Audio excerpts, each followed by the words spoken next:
Des yeux rouges et larmoyants, une sensation de sable sous les paupières, des démangeaisons, des paupières collées au réveil. Voilà quelques-uns des symptômes de la conjonctivite, communément appelée Apollo. Cette maladie des yeux sévit actuellement dans le district d'Abidjan. On appelle conjonctivite la teinte inflammatoire de la conjonctive. La conjonctive étant donc cette membrane qui tapisse la surface du globe oculaire dans sa partie blanchâtre visible, mais aussi la partie postérieure des paupières. Certaines infections, certains germes, ces germes-là, ça peut être des virus, ça peut être des bactéries, peuvent entraîner des conjonctivites.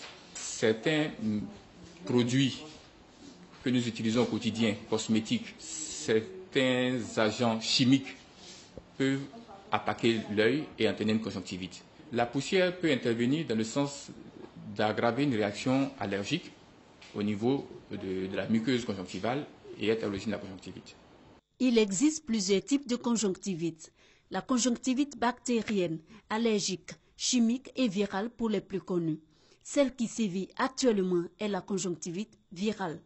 Essentiellement, deux virus sont mis en cause, les entérobactéries et les adénovirus. Nous avons constaté depuis ces 2 derniers mois un nombre croissant de patients atteints de conjonctivite présumée d'origine virale, des patients venant des collectivités scolaires principalement, mais aussi d'adultes.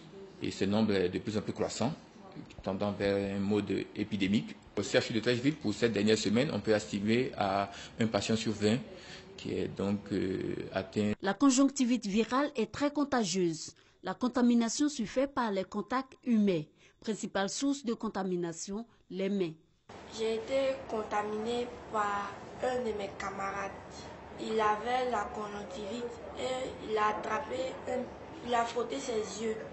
Et après, il a attrapé une bic qu'il m'a donnée et que j'ai utilisée. J'ai frotté mes yeux aussi. C'est comme ça que j'ai eu. Chaque fois que nous sommes amenés à toucher un objet qui est touché par un malade qui a déjà la conjonctivite, nous sommes susceptibles d'être contaminés par ce transfert-là. Il faut éviter de se toucher les yeux, aussi bien pour le malade que pour son entourage. La conjonctivite virale est même l'une des causes d'absentéisme en milieu scolaire. Oui, il m'a été donné de constater de nombreux cas de conjonctivite au sein de l'établissement, chez les élèves comme chez certains professeurs. Celui qui est infecté ne peut pas venir à l'école, au risque de contaminer les autres. Donc il va bénéficier de 4 à 5 jours de repos médical. Bon, au niveau de l'enseignant aussi c'est la même chose et ça pose d'énormes problèmes au niveau du quantum horaire. Ça m'empêche de travailler, je n'arrive pas à bien voir, je peux même pas. Bon, au volant, mais je ne vois pas bien. Donc, je vais même emprunter un taxi pour venir au travail. Maladie bénigne, à condition qu'elle soit vite et bien traitée par les ophtalmologistes. Elle peut se compliquer en cas d'automédication, d'utilisation de substances telles que le sucre, le sel ou le citron dans les yeux. Il y a eu une épidémie chez moi en fait. Mais j'ai utilisé ce sel-là pour guérir mes enfants. Oui, il n'y a même pas 2 semaines cela. Ce n'est pas agressif. C'est justement ce qu'il ne faut pas faire. Ce qu'il ne faut pas faire, c'est d'utiliser du sucre, du sel, du citron, comme on le voit parfois, pour traiter une conjonctivite. Il faut simplement utiliser de l'eau. De l'eau pour laver les yeux matin, midi et soir, en attendant de rencontrer l'ophtalmologiste. En cas de mauvais traitement de conjonctivite, notamment de conjonctivite virale, l'évolution peut entraîner des kératites, c'est la teinte inflammatoire de la cornée, et des kératites, des ulcérations, des sortes de plaies à la surface de l'œil. Ces complications peuvent être graves et aboutir à la perte de la vue. Dès les premiers symptômes, il est donc impératif de consulter un spécialiste. À la prise en charge médicale s'ajoutent des précautions. Si la contamination vient d'un enfant en milieu scolaire, c'est l'éviction scolaire pour au moins 1 à 2 semaines. En milieu professionnel, évidemment, il faut également envisager un arrêt de l'activité professionnelle le temps de la contagiosité, 1 à 2 semaines environ.